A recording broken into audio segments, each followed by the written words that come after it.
Okay, good afternoon, everybody. Can you hear me all right? Yes. I can hear me. Okay. Welcome to Treasurer's Town Hall. Appreciate you being here this afternoon. Has anybody seen this presentation recently? Okay, good.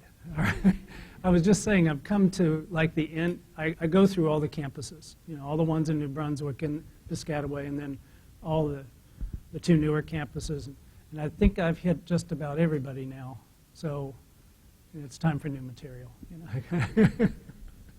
So appreciate you being here. First of all, I'd like to introduce a new member of our senior administration. This is Michelle Noren. Stand up, Michelle. Michelle is the new Senior Vice President and Chief Information Officer. Just started here in December and has quickly become my partner in crime when it comes to all these things. She's come to us from University of Arizona, where the weather is different from here. But we're very happy to have her here. So I want to do a quick overview of where we are in the systems projects. And you all are actually going to see something brand new today. Because we've had a change in the project just recently, and it's reflected here, and we'll get to that in a few minutes. I always come back to the goals, the transformational goals that were originally identified for these projects, and of course the main impetus was the merger. The main impetus was the merger, but that by itself, there were other things that needed to happen with all these systems, and but that was just the thing that pushed it forward. So, and many of these are, as identified here, part of Rutgers' strategic plan. So they're really embedded deeply into the goals of the organization. So, efficient, effective, responsive business practices and systems.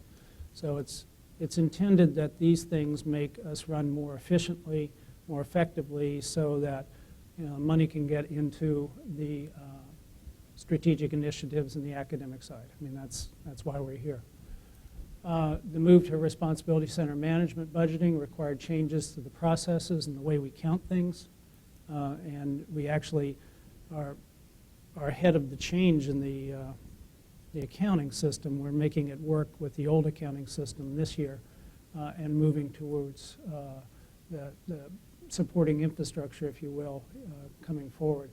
And then, probably most importantly, we need to provide reliable and accessible information to the academic and administrative leadership, the folks who need to help run the place. They need information to make decisions. So these were the transformational goals. They've stuck throughout the project. They'll stick throughout the project as we go forward. And as I've noted before, every systems project has to start with, as part of the plan, with a review of the organization that is running the service and the business processes being used for that service. These are the areas that have been or soon to be reviewed. Research administration was the first one out of the gate. I call it that was our big pilot project. If you've seen emails from Chris Malloy and me about the excellence in research administration, that's the project. And it's a little over a year into its work, and there have been some real changes that have come around the business processes and even the organization of research administration. For instance, we took the grant and contract accounting out of my function and merged it with the pre-award function in the Research and Economic Development Office that's under Chris, with a tie back for fiscal purposes, but so that the pre- and post-award group would not only physically be close together, which they are now since they've moved to a new building out in Piscataway, but also organizationally, so that they can align better with the needs of researchers. And that project is a good example of where we first focused on who were the customers for these particular services. So the customers for research administration we designated early on as being the principal investigator, whoever that person may be, the person running the project, and the sponsor. And that if we really took care of those two appropriately through service, business processes, and organization, the rest would work its way out. So as we go through each of these other projects here, defining the customers is the first most important step of that. The others that have come along, university procurement, and we all know that it's easy to buy stuff here, right? Or it's easy to get contracts now. You know, I can say that. They report to me, and I have trouble. And it's not because the folks in procurement are, you know, bad. They're not. The organization and the processes were actually cobbled together from, you know, the merger. And there needed to be a lot of work and thought around that, and there has been a lot of work and thought, but there's a lot of work more to go there. Aligning with that in systems that will support a modern procurement function in an Amazon-like way, if you will, is something that is essential. Also, we can take processes that should have been retired years ago, like the Tabor. We all love the Tabor, right? I've only been applauded once, and when I said we were getting rid of the Tabor, and that was at the Senate, I think. And to replace that with electronic systems that provide that same capability for reimbursement, but you know, that's not any good unless you work all the other processes around and really go to best practices. I mean, people have been doing expense reimbursement electronically at companies for years. So there's no reason we can't pick that up. So again, we have the right people. We need to get them the right tools, the right processes, the right training, and then make that work for the customers. These are the other ones that are in play. Controller's Office and Budget Office have gone through these studies too. They both have recommendations for reorganization and how they do their business that will start to go into effect. Human Resources and Payroll is getting ready to start.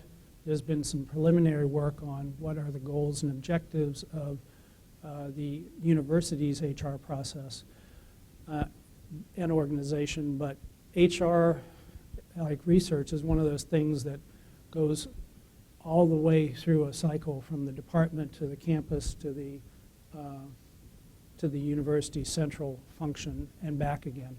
So you can't just look at the central organization. You really have to look at the whole life cycle of employee interactions. So that's something that's going to be starting up soon. And then a big one that started off in December, November? When did we start this? I think it was October, November. And that was looking at student enrollment management and student accounts processes and organization. So this comprises enrollment management, whether it be undergraduate, graduate, or professional, financial aid, registration, registrar functions, and student accounts.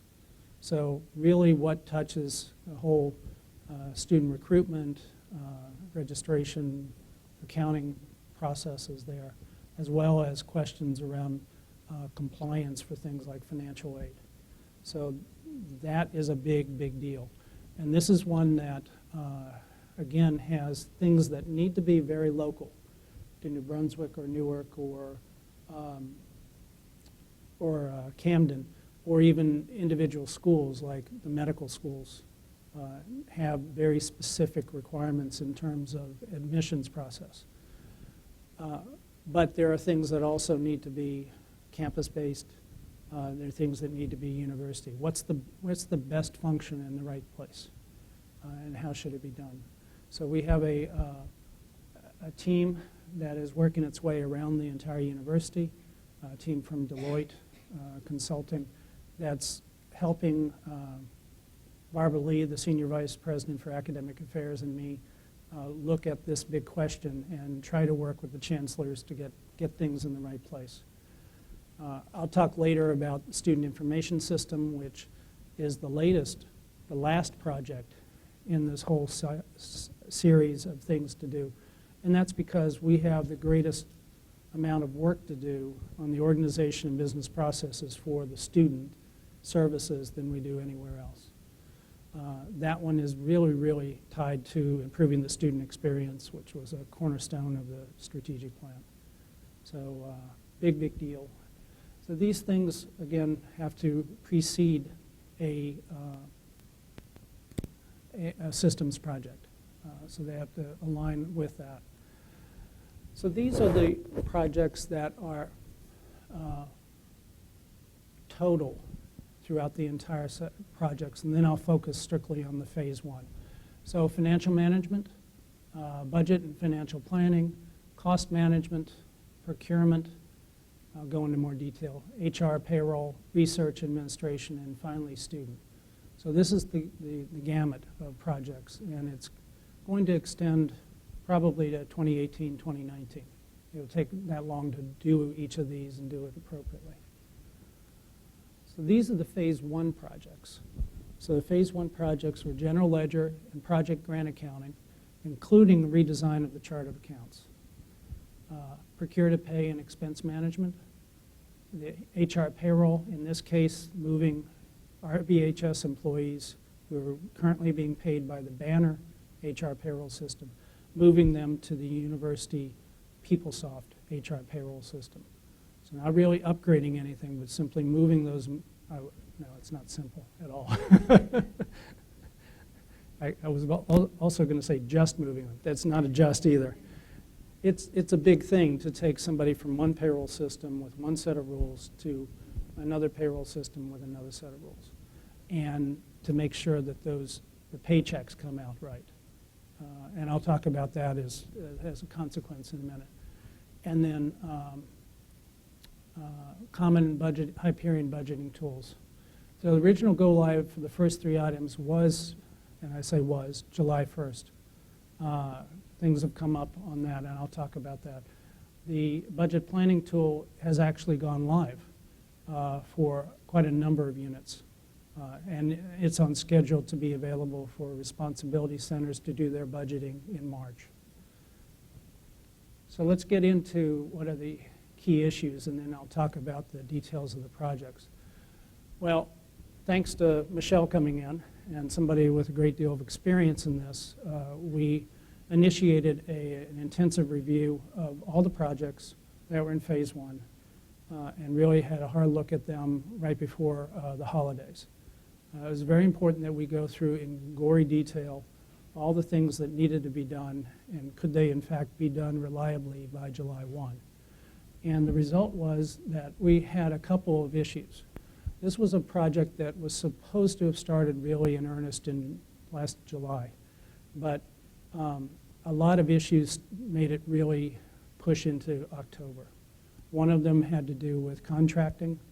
This is where we had to actually license the software. That took from April to August, and a bunch of iterative things on legal activities between ourselves and Oracle Corporation. But the other one was the implementation partners. We had to send out a whole bunch of RFPs, go through a whole selection process, then a negotiation process, and a contracting process. And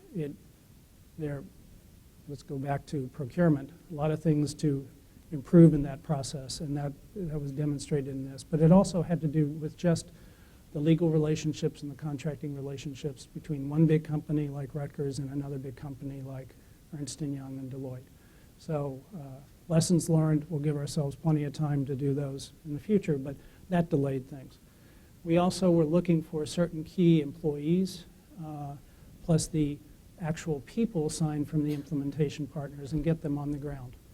Well, that too took longer than we'd hoped, through no fault of anybody other than it took longer than we had hoped. And then finally, there were a number of critical projects in key areas that were involved in this. The audited financial statements tied up the controller's office for a number of months. They were different because of a change in auditing standards and the requirement of getting it done by a certain time with the state. And then in terms of union negotiations, the key piece there was that if we were going to be bringing, anybody here an RBHS employee on Banner? Okay. So if we bringing you over all the work rules, all the definitions of a work week, all the definitions of a work day, the holidays, all those things were embedded in the union contracts. And those had to be negotiated, and those had to be agreed to before we could actually do that work of how to program PeopleSoft to handle your stuff. And the key was trying to get that stuff to align with all the rest. And I think that for the most part, that was accomplished. There are a few minor, well, we'll see how minor they are, but there are a few exceptions, just a few. But for the most part, the distinction between the employee groups will disappear when we do this, thanks to those negotiations. But that took a while to do. So all these things got in the way of the people who were actually working on the project. So these resulted in compression of the time and a couple of very important key risks. Most importantly, and I can never underemphasize this, enough time to test the payroll. So this is my fourth go around on an ERP project. And one rule is, absolute rule, don't screw up the payroll. I think you would appreciate that. And by don't screw it up means that you really do need to test every single paycheck. So you need to take a scenario in the old system, run it through. You need to run the same payroll in the new system. And except for where things have changed, like how you count the work week, how you do things that were part of those negotiations, they need to come out. And at the last place I was at, we had a tolerance level of no more than $5 on a paycheck. And there will be a difference because everything calculates taxes a little differently, everything calculates deductions a little differently, but it could be no more than $5 on an average paycheck. And that's something that we'll have to do for every single employee who is currently paid on Banner, which goes from the chancellor all the way through. So that compression of the timeline did not give us enough time to really do that adequately or to feel comfortable about it. So when Michelle and I went to the president to say, well, we want a little bit of a delay here, this was the real reason, so that we have more time to do that testing. There are other things that are big. We're initiating a new grants management system. Both sides of the house currently do not have an integrated grants management system, but it's also important that the data on those systems be brought in appropriately, so that when somebody is working on their grant on the new system, the balances are correct, the data are correct, the things that came forward from the other systems are correct. So when we're bringing in grants, we have to pay a lot more attention to history than you do if you're just dealing with fiscal year data. So this was another area where we just needed more time for that. Also, we're bringing in a whole new chart of accounts. And probably the next set of these town hall meetings will be about the chart of accounts, along with detailed training plans that will be coming for that. It's significantly different from the old Rutgers, the old UMD&J charts. And it's intended to be set up so that you can do good management reporting on it, and that it's aligning with the responsibility center budget model. But it's a big change. Now, that's something that we need to spend a lot more time with everybody, getting used to it. How does it work? How do grants relate to it? How do other systems relate to it? And so on. So that was a concern of ours. Adequate time for integration partners to incorporate changes into their independently maintained reports and systems. These are feeder systems. These are other systems either that are taking data from the general ledger or putting data into the general ledger.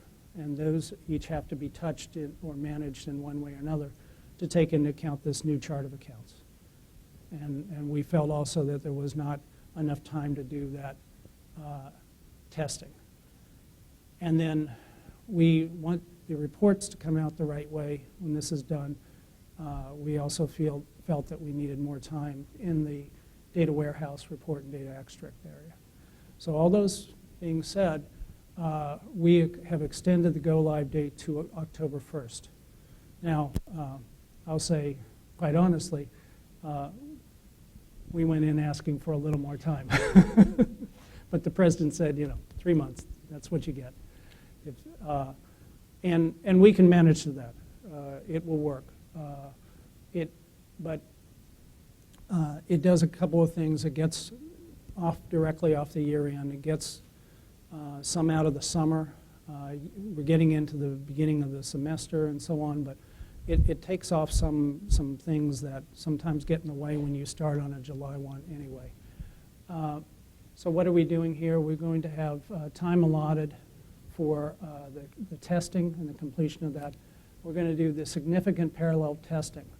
So here, I really want this system to be ready on July 1, and then we can run, or as close there as possible, and run 3 good months of parallel testing.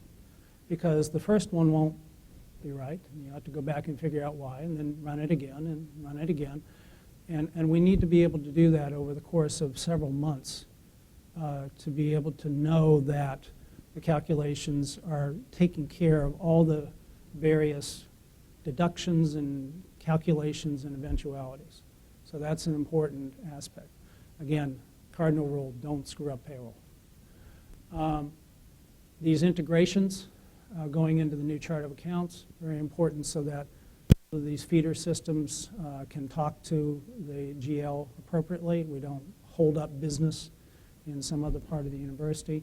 And that the grant system is loaded with sufficient back data, meaning transactional data or balance data that goes back to the beginning of the project so that the labs can manage their total projects appropriately.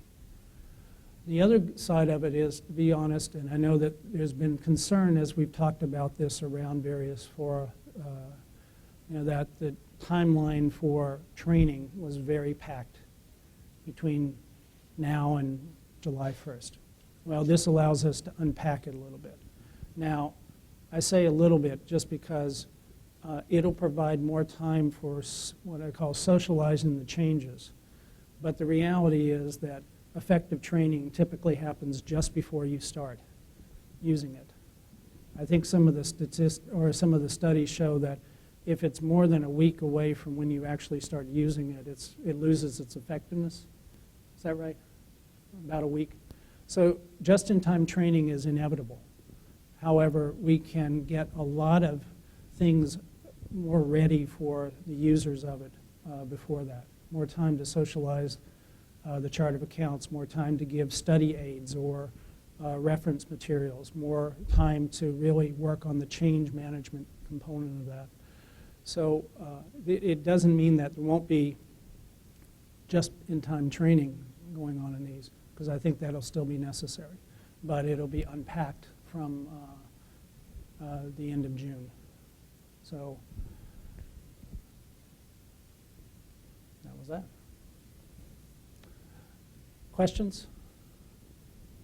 Yes? Here, since we are streaming live. Okay, I was with the Rutgers College of Nursing. Are you picking that up? With the Rutgers College of Nursing, which became the Rutgers School of Nursing. Maybe we don't have one. Let me just make sure.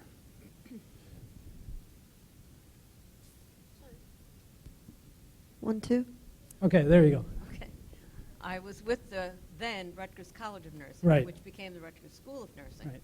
So we're the funny duck. You are the pilot. You are the test case of the mix. So there aren't any questions you can answer about that. Yeah. What's your question? Well, the question is, something that existed is now being subsumed into a new unit. So that raises all kinds of questions, like with the grant. I had a grant under the old Rutgers system, and it has addenda on Right. it. So it goes to this new place that doesn't know the history of the old one. So where the addenda now go to Newark. to a UMDNJ legacy place in Newark. No, there Who are doesn't Rutgers. know me? There's a Rutgers school. So the thing that there are but communications issues that have to happen, and your school is not the only one, but is one that has to deal with that. There's only going to be one Rutgers now. There's only going to be one way of doing things, not two. So so that these things, that need to be conveyed to someone else to do it. Who? Well, who reconciles where does an addenda go when it existed in the old system, and now there's this new system with a new person who doesn't know me, doesn't know the grant, and is in Newark on Bergen Street? That's UMDNJ. Yeah, you can say it's Rutgers, No, but it they is act Rutgers. like and talk like UMDNJ. But there's only going to be one way of doing grants going forward. Only one way. There are not going to be two ways anymore. There's not going to be two ways of doing payroll. There are not going to be two ways of doing accounting. There's only going to be one way. And it will be different than the old Rutgers way, too. It isn't going to be one made to look like the other. It's going to be one made to look like a new way of doing it. So both sides of the School of Nursing are going to learn one new way of doing its business. Now, who does it within the school is a thing for the school. But if you've done it a certain way for Rutgers, that will change. If someone formerly from UMDNJ did it a certain way, that too will change. Okay. And it'll be changing to the same method. Well, how about the contract? How about the union? How about the AAUP, which is a Rutgers thing, wasn't ever a UMDNJ thing, and they don't have that. So what about the contract They do have negotiation? an AAUP contract for the faculty who came from UMDNJ are part of the other AAUP contract. And that has been negotiated and signed and put in place. So the two They are unions two are different together? unions. They are two different unions. Now, this is something that, Oh, all right. that has not, but there are two different unions across a whole lot of different jobs. That will continue. But the pay practices are aligning themselves. Okay, so you're saying wait until October? Well, many of those things many of the things on the contracts are already in place. But the alignment in terms of how payroll works is going to wait until October. We Okay. can't do it until we move those employees over to PeopleSoft. We can't change Banner to do that. So that was part of each of the contracts. Okay. But as you know, we never were Banner, and that's a whole other thing. Well, Well, you never will be. never, But just let me reiterate, the systems we're going to, with the exception of PeopleSoft, and that's just temporary, are going to be new systems for the entire place, okay. with new charts of accounts, new ways of doing the business, completely new, but only one way, Okay, not two. okay. No, Here, you want- yeah. Other question? Yeah. Here. We're- Sorry. You had mentioned in the past that there would be a credit card for travel that would be available July 1. So has that been delayed until October? Probably. And the reason why being that the underlying system that is needed to integrate it, you got to have it too. So, but I also, we went through as we looked through this and looked at all the different pieces that were involved in travel reimbursement. The first fundamental element is this, where is it here? That, expense management system, okay? That's the integrated module that fundamentally replaces the Tabor with an electronic form, if you will, but routing and capability there.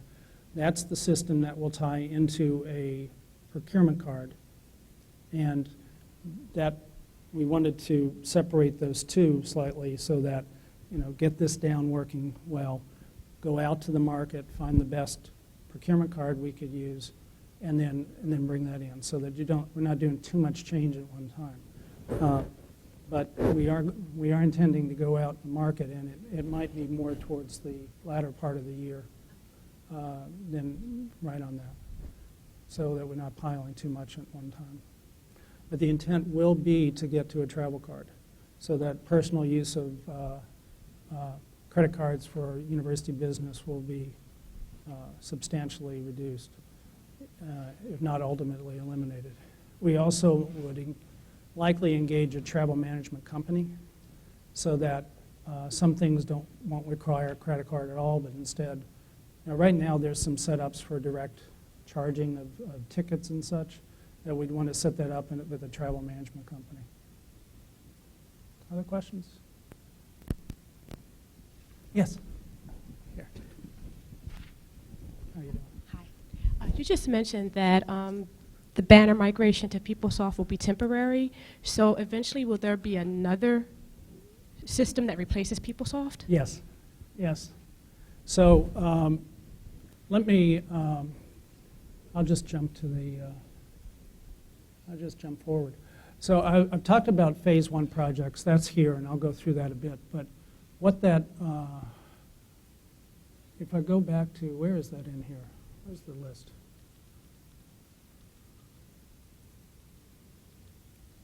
Okay, so this was the whole set of projects.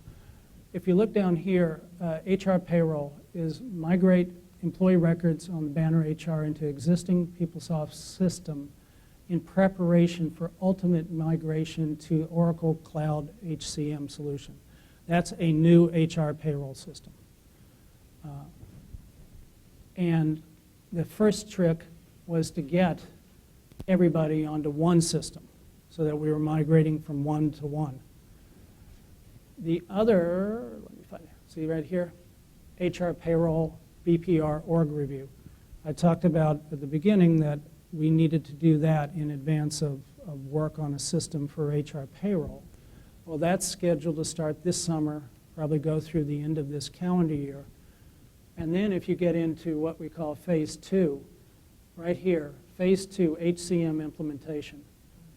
That is putting into effect the new HR functions of an HR payroll system.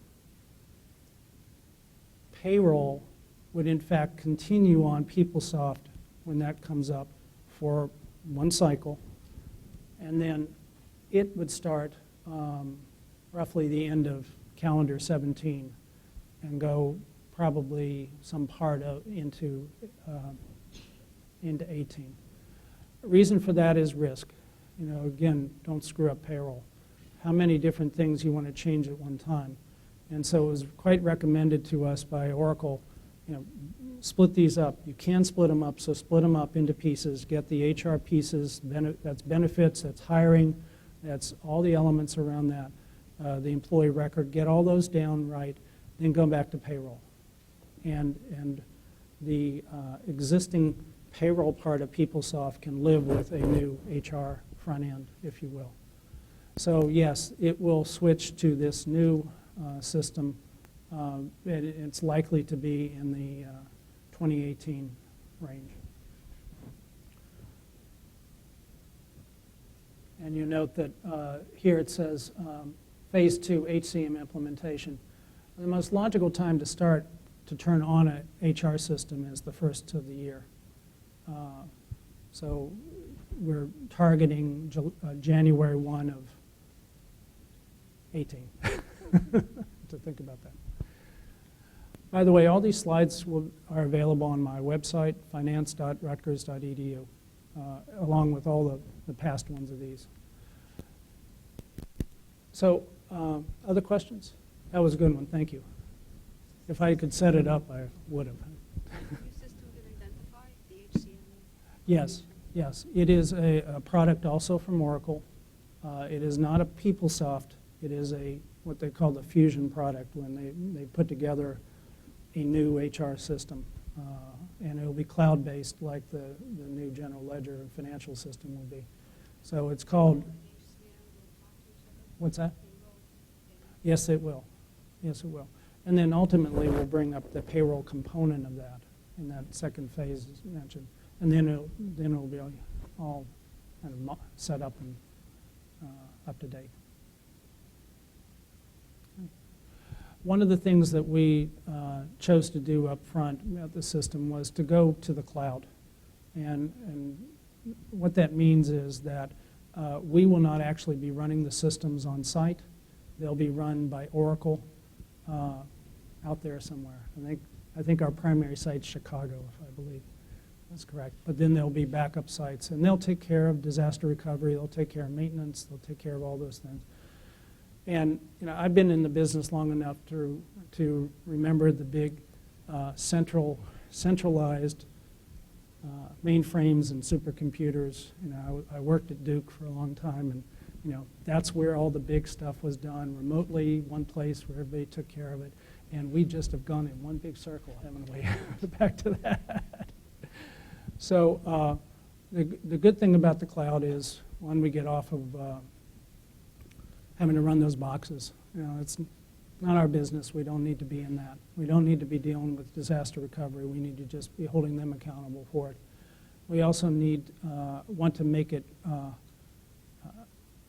accessible from mobile devices, accessible at a distance, accessible if our power goes down here or something happens, so that we can get into the systems and so on. And the other thing, frankly, is that if you're doing a cloud-based system, you can't change it, can't customize it.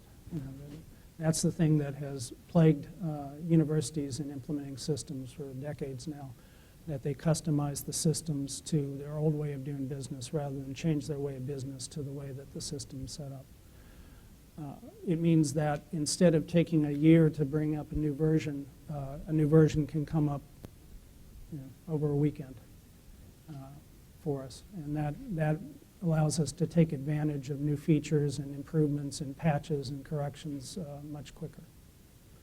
So that's a strategy that was built into the program. That'll start with the financial system, and for that matter with the procurement system, and then move into the HR system and then the payroll system. And then ultimately, when we get to student, that'll be a cloud-based system as well. Not sure which one yet. We haven't picked that one. But so here's where we are today. And this is a revised sheet that shows the new October 1 go-live dates. The critical paths are this gold color: general ledger, implementation, project accounting, grants management, budget planning. And this is going to be live on March the 1st for responsibility centers to do their budgeting for the next fiscal year. Service centers like mine and like HR, like procurement, like facilities, all those, they've already done their budgeting, their preliminary budgeting. They started that in October. So that system's up and running, and it's in good shape. Procure to pay, for those of you from our BHS, this is the SciQuest system, but it's a new version of it, an updated version of SciQuest, and it's extending it to the university. So it's a catalog-based online ordering system that has integrated into it also how to be able to see when payments are made and invoicing. So that is scheduled now to go live. The expense management system I just talked about, as well as the migration to PeopleSoft. Let's see. Down here, we continue to do a lot of work in the whole Excellence in Research Administration project. And there have been a number of systems that are associated with that. Has anybody been in the pilot group for RAPS, which is the, how's that been? I'm just curious. Reasonable? Yeah. So that's the online grants proposal system, for lack of a better term, pre-award system. And that, I think, is going to roll out more broadly with one of the spring grant deadlines. It's aligned with one of the NIH and the NSF deadlines, I believe. So that's going into what's called phase 2. There is already live, I think that's already live, an electronic conflicts of interest disclosure system that's university-wide now for all people involved in research. That project will actually be extended to work for conflict of interest disclosures that are needed outside of research, that are needed as just part of corporate compliance. So we're going to leverage the same system to do that. And then there's another project coming up for automating the Institutional Review Board process for human subject research. So that's coming along nicely. This RAPS is being put out in phases in terms of how it's used, and then ultimately will be integrated with the new grants management system. And down here at the very bottom is the student BPR org review that I talked about earlier. This is for those 4 units that I talked about. There's a lot more for student services that needs to be reviewed, but that was the beginning. There'll be some implementation of the things that don't require a new system starting this spring, going into the fall. But then when you go into the next cycle, there'll be the round 2 of the BPR around things like advising, scheduling. There's some other elements that need to come into play there before we actually get into doing systems work. We haven't selected a system for a student yet. We currently use a homegrown legacy system for the old Rutgers schools and a module from Banner for the RBHS schools. We've decided just to let the market continue to mature here and for the versions to get more advanced or move along. We don't need to pick it yet, so we'll wait. There are 3 good competitors on the market. There's Oracle, there's Ellucian, who does Banner. They have a very good student information system, and then a company called Workday. So we'll be looking at that sometime this year, probably towards the latter part of this year, and making a selection. And then some of the work in the student service area will be focused around that. And then you see these lines kind of have a block there. That's because they go over here in terms of time. Questions?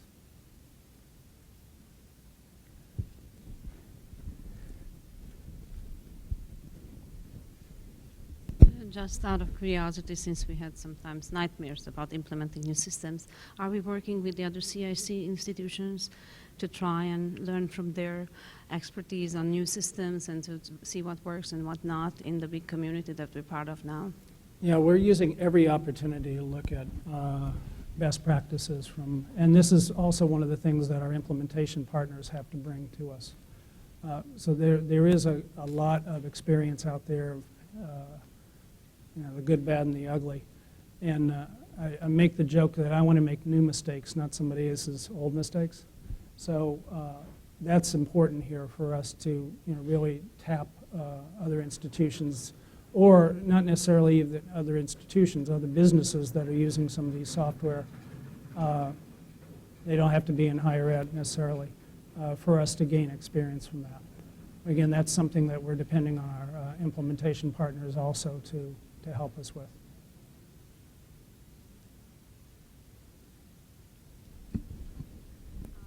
I see cash management and accounts receivable. That's not, you don't have a vendor for that yet, or supplier? What's the plan? Yeah, the plan there is that those are things that needed to come off the critical path and that we're putting into phase 2 for the general ledger. We might extend the current vendor. We might go out and seek another one for those modules, but those will definitely happen in the phase 2.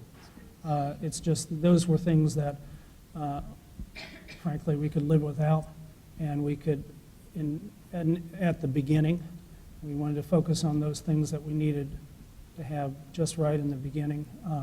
So the only accounts receivable that we've accounted for in phase 1 are those associated with grants. And this will extend to the other things. Yeah. And I made noted about travel management. This is when we go out to say, do we partner with somebody to manage, on a broad basis, our relationships and connections with travel vendors. Just one of the things that you may or may not know is that because of the Tabor process and then disconnected processes, we've never been able to accumulate data about how much we travel with one airline or use one hotel or one rental car. So we haven't been able to contract. Procurement actually went on a project to review 14,000 Tabors over the course of a year or so in order to accumulate the data so that we could have something to go to market on. But there was nowhere where you could say, we fly this much with United out of Newark and this much out of what's now American out of Philadelphia. And without those kind of data, you can't negotiate deals. Or what typically happens is have preferred partners that provide you discounts or provide some kind of group buying. So that was a key piece of that. And of course, these systems, we would expect to accumulate that data. You're going easy on me today. So let me just go through the summary, and then we can just leave it open for other questions. So the project timeline is extending to October 1st from July 1 for those foundational projects, the general ledger, grants management, the migration of RBHS employees to PeopleSoft, and the procurement. Implementations will continue to be vanilla. We've made no customizations. We're not going to make customizations. The business processes are getting aligned with the functionality of the modules. And that does represent good practices that are defined by the experience of these companies that have worked with it, and also our implementation partners. What are our risks? Well, we have a new timeline. We've been given one opportunity to move off of our deadline by the president. We've taken that one opportunity, so we're going to hit it. But it means we have to track very, very carefully. Overlapping demands again. We have been running this project as compared to projects that I've worked on before like this, pretty lean. People who are doing day jobs are working on this project at the same time.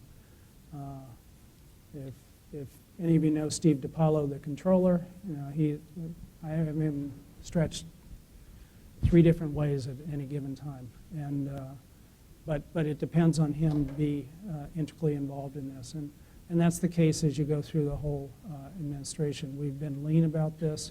We've been smart about it, but we have to be very careful about other things getting in the way.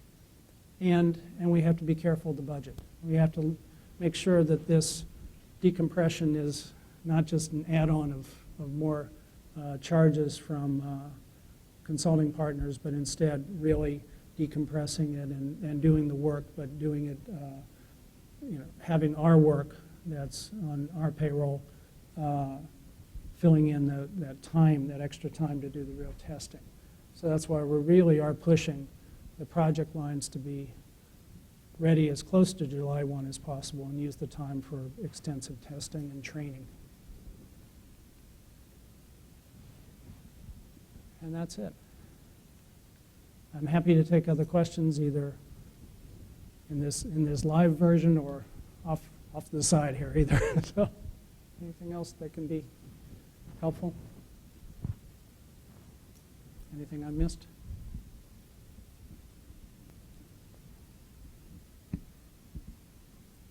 You've been too easy on me today, The folks at Camden really pounded me.